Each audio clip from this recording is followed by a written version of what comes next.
A girl can sense we are genuinely interested in her and not view her as some sort of lust object, just to be used for sexual gratification. It should probably come as no surprise that many girls will be more attracted because of this, or at the very least feel more comfortable around you. You're no longer giving off creepy vibes. When we retain, we are not constantly obsessed with getting gratification from a female. It seems to me that adult videos rewire our brains to place sex and women on a pedestal, and essentially program us to simp. When getting on a more solid streak, however, the need for female approval diminishes greatly, and paradoxically, when we don't really need the attention or approval, we tend to get more of it. Because we have a full cup, we don't need to go around and beg for someone else to fill it for us. Retaining makes us more confident, either because of diminished feelings of shame, dopamine receptors that aren't constantly getting fried, or increased testosterone. It's likely a combination of these, but the point is you simply feel more confident, and this affects everything you do. You'll walk differently, speak with more conviction, and hold steadier eye contact.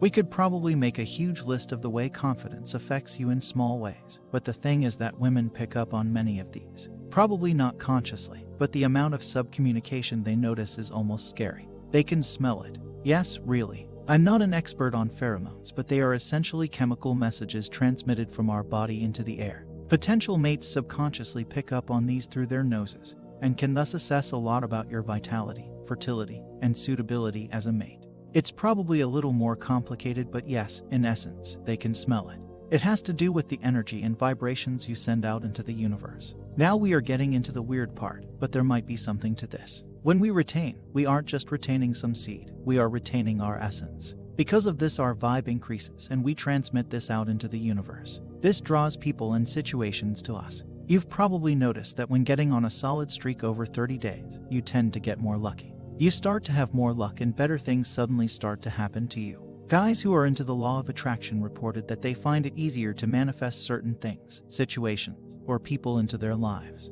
I've also read about guys experiencing synchronicities, like seeing certain numbers over and over again.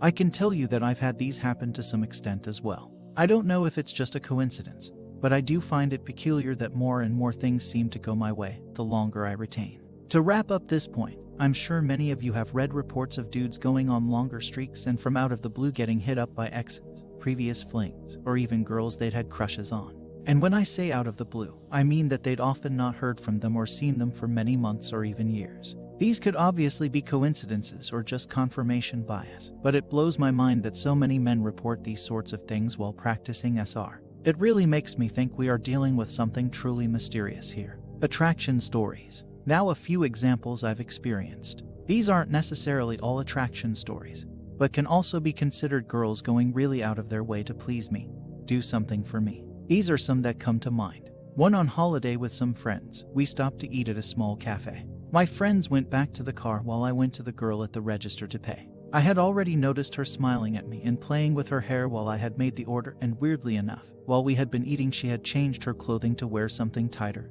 and more revealing. I paid, and she immediately struck up a conversation and asked for my Instagram.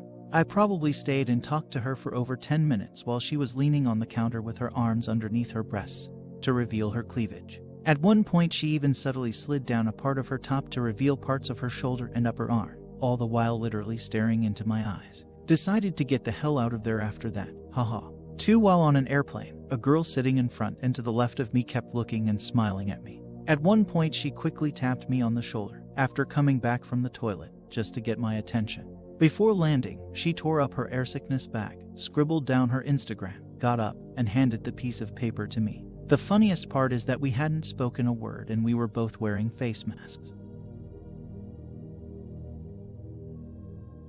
3. A girl worked at one of the hotels where we were staying. I'd seen her working during breakfast and I'd conversed with her shortly a few times. I noticed that she would get nervous and shy around me, but sort of fascinated at the same time.